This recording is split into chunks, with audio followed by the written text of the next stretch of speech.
欢迎来到热点新闻频道，请订阅并关注以获取最新资讯。看完程毅的8颗汤圆，才知道我胖不是没有原因的。看完程毅元宵节吃的那8颗汤圆，很多网友都瞬间悟了。原来有些人的好身材真的不是天生的，而是长期自律换来的。在娱乐圈里，像程毅这样能长期保持稳定身材状态的演员，其实并不多。他的体型一直偏清瘦，但线条却很紧实，这背后往往是长期的饮食控制和规律运动。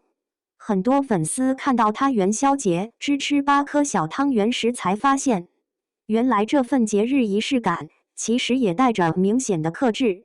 先说汤圆本身，不少人看到8颗这个数字，第一反应都会觉得也太少了吧。但实际上，从视频或照片来看，那种汤圆确实是比较小的迷你款，单颗热量不算太高。不过即便如此，如果换成普通人，大概也很难只吃这么一点就停下。这也难怪很多网友看完之后都忍不住调侃，怪不得人家身材那么好，我们胖真的不是没有原因。很多人一边看，一边立刻行动起来，跑去买同款汤圆，打算体验一下明星同款元宵节。结果现实往往是这样的，最开始8颗肯定不够吃，我再多煮10几个吧。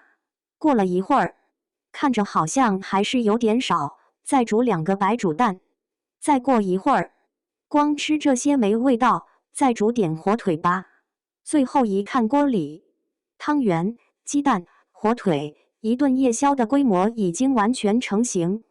这种过程几乎是很多普通人饮食的真实写照，不是一开始就想吃很多，而是在不断加一点点的过程中，慢慢变成了一大份。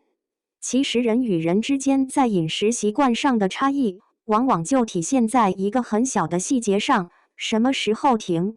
很多人都会发现，身边总有2种截然不同的吃饭方式。第一种人是差2口吃饱就停，第二种人是吃饱了还能再吃2口。听起来只是2口的差距，但长期下来却会产生很大的不同。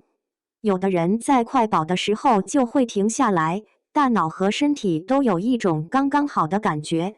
而有的人则是觉得反正已经吃饱了，再多吃一点也没关系。久而久之，这种再多2口的习惯就会不断叠加。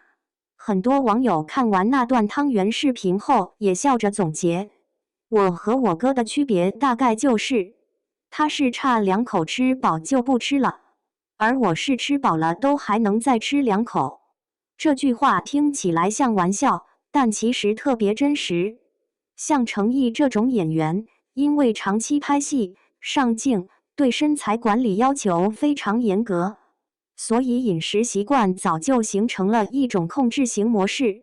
哪怕是元宵节这样的传统节日，他也会给自己一个小小的仪式感，但不会完全放开。说白了就是可以吃，但不会多吃。而普通人的饮食逻辑往往是，既然吃了，那就吃个痛快。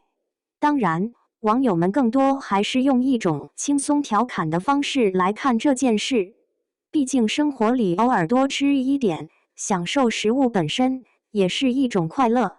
只不过看完那8颗小汤圆之后，很多人都会突然意识到，有些人的好身材并不是因为他们吃的特别少的一天，而是因为他们每一天都吃得刚刚好。